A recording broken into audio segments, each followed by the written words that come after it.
Masih semangat belajar dari rumah ya? Tahukah adik-adik semua, apa itu iman kepada kitab-kitab Allah? Kira-kira iman kepada kitab Allah, rukun iman yang keberapa ya? Penasaran bukan? Yuk kita cari tahu bersama-sama.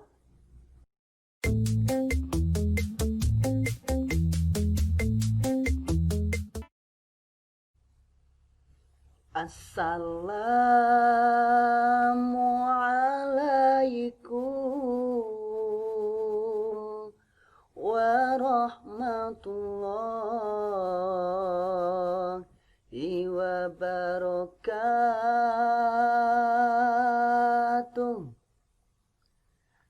Selamat pagi adik-adik semua. Bagaimana kabarnya? Pastinya sehat bukan? Masih semangat belajar dari rumah ya? Tahukah adik-adik semua, apa itu iman kepada kitab-kitab Allah? Kira-kira iman kepada kitab Allah, rukun iman yang keberapa ya? Penasaran bukan? Yuk kita cari tahu bersama-sama. Sebelum belajar, marilah kita awali kegiatan ini dengan berdoa terlebih dahulu ya, agar ilmu yang kita dapatkan bermanfaat dan barokah.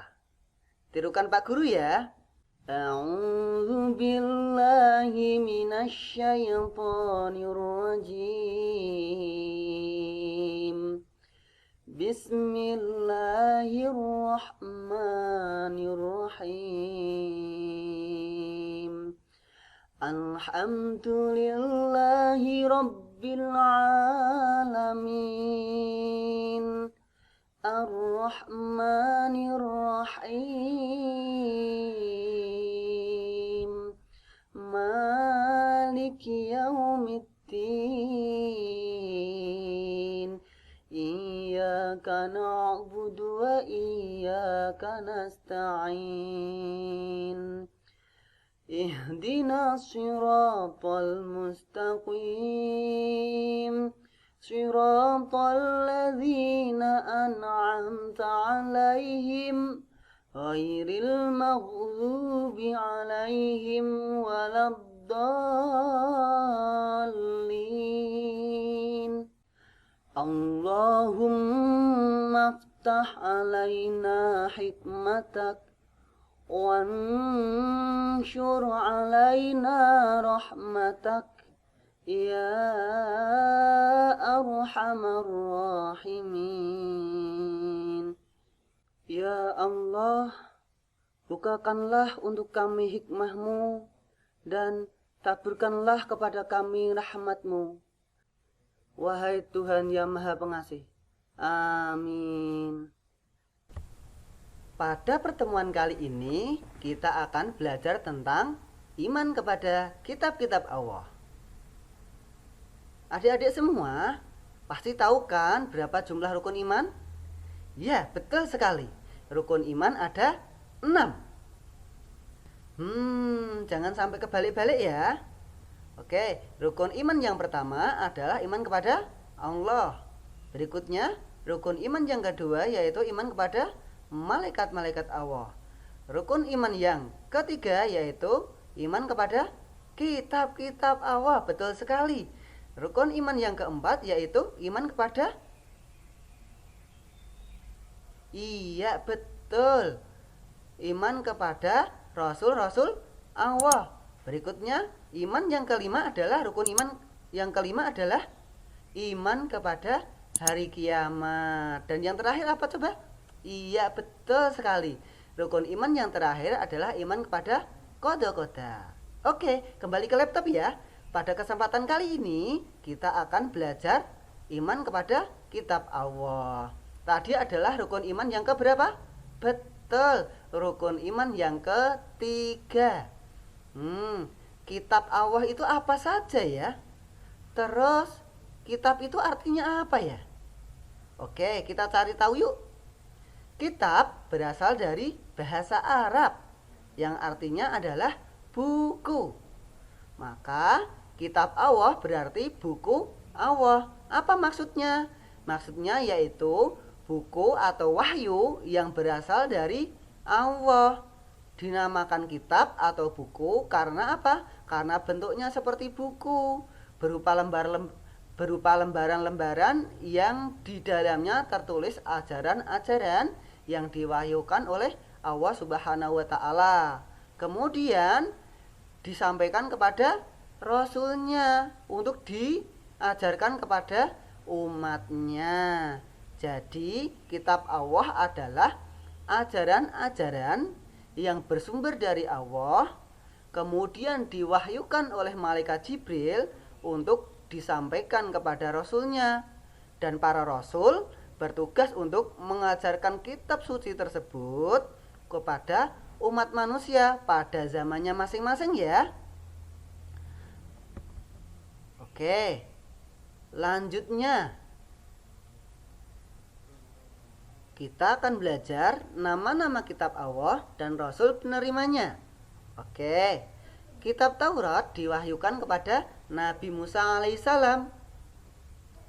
Kitab Taurat adalah wahyu Allah yang disampaikan kepada Nabi Musa alaihissalam di Gunung Sinai. Ingat ya, pada surah Atin ayat keberapa? Bismillahirrahmanirrahim.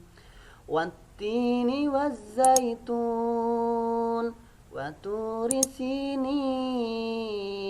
Al-ayah. Waturi sinin, dan demi bukit Sinai. Bukit Sinai adalah tempat Nabi Musa menerima kitab Taurat. Kitab Taurat diturunkan dalam bahasa apa? Tentunya bukan bahasa Arab ya, yaitu diturunkan dalam bahasa Ibrani. Kitab Taurat sendiri mempunyai arti undang-undang, syariat, atau peraturan. Kitab ini menjadi pedoman bagi kaum Nabi Musa, yaitu bangsa Yahudi. Jadi, kitab Taurat diturunkan kepada Nabi Musa diperuntukkan untuk kaum Yahudi. Untuk apa? Untuk beriman, untuk mengajak beriman kepada Allah dan melaksanakan kewajiban serta meninggalkan larangan-larangannya. Apa ya isi pokok dari kitab Taurat? Yang pertama adalah 1. Mengakui keesaan Allah. Allah itu satu. Oke, yang kedua yaitu larangan menyembah patung dan berhala, karena Allah itu tidak bisa diserupai dengan makhluk yang lain. Oke, yang ketiga yaitu larangan menyebut Allah dengan sia-sia. Yang keempat, memuliakan hari Sabtu. Berikutnya adalah menghormati ayah dan ibu, larangan membunuh sesama manusia, larangan berzina, larangan mencuri, larangan menjadi saksi yang berdusta. Jadi tidak boleh ya berdusta, apalagi menjadi saksi ya. Saksi tapi berdusta. Berikutnya ajaran yang ke-10 yaitu larangan memiliki keinginan untuk menguasai hak orang lain. Dengan demikian, di dalam kitab Taurat terdapat perintah dan larangan. Perintah tersebut meliputi kewajiban untuk mengesahkan Allah, memuliakan hari Sabtu, dan menghormati kedua orang tua. Adapun larangan yang terdapat dalam kitab Taurat adalah larangan menyembah berhala, larangan membunuh, larangan berzina, mencuri, dan menjadi saksi palsu. Oke, kita akan belajar kitab Zabur. Kitab yang kedua yaitu kitab Zabur. Kitab Zabur diturunkan kepada Nabi Daud. Oke, Nabi Daud diwahyukan kitab Zabur. Bahasanya apa? Masih sama, bahasa Ibrani. Zabur disamakan dengan istilah yang artinya lagu, musik, atau pujian. Jadi, kitab Zabur ini menjadi pedoman bagi umat Nabi Daud, yaitu Bani Israel, agar mereka menyembah Allah dan mengikuti ajaran yang dibawa oleh Nabi Daud dalam kitab Zabur. Masih ingat kan?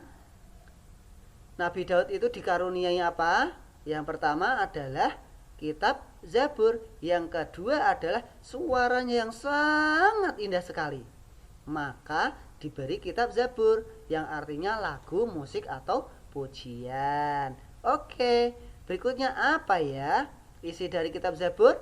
Kitab Zabur isinya adalah doa, zikir mengingat Allah, nasihat, hikmah, dan pedoman berbuat kebaikan atau kebajikan, serta ajaran kebenaran. Jadi Nabi Daud itu meneruskan dan mengikuti syariat yang dibawa oleh Nabi Musa. Jadi Nabi Musa dikasih kitab Taurat, kemudian diteruskan oleh Nabi Daud yang diberi kitab Zabur. Oke, yang keempat adalah kitab Injil. Ya, kitab Injil diwahyukan kepada siapa? Betul sekali. Diwahyukan kepada Nabi Isa alaihissalam. Nabi Isa diutus kepada kaum Yahudi dan kaum Nasoro atau Nasrani, gitu ya. Nah, kitab Injil ini bertujuan untuk menyempurnakan kitab Taurat. Namun dalam perkembangannya umat Yahudi tetap memegangi kitab Taurat dan tidak menerima kitab Injil yang dibawa oleh Nabi Isa. Umat yang mengikuti ajaran Nabi Isa sebagaimana yang tergantung dalam kitab Injil dinamakan dengan Nasrani. Gitu ya teman-teman. Dan kitab yang terakhir adalah kitab Al-Quran. Pasti teman-teman semua tahu kan, kitab Al-Quran diturunkan kepada siapa? Iya betul, diturunkan kepada Nabi Agung Muhammad Sallallahu Alaihi Wasallam. Kitab Al-Quran adalah kitab suci yang terakhir yang diturunkan oleh Allah atau diwahyukan oleh Allah kepada Nabi Muhammad. Ya, tentunya teman-teman sudah paham semua ya. Kitab-kitab Allah dan penerimanya. Kitab Allah ada apa? Ada berapa? Ada 4, yaitu kitab Taurat kepada Nabi Musa, kitab Zabur kepada Nabi Daud, kitab Injil kepada Nabi Isa, dan terakhir adalah kitab Al-Quran kepada Nabi Muhammad. Oke, semoga bermanfaat ya. Teman-teman harus tetap semangat belajar dari rumah ya. Saya akhiri. Assalamualaikum warahmatullahi wabarakatuh. Dadah.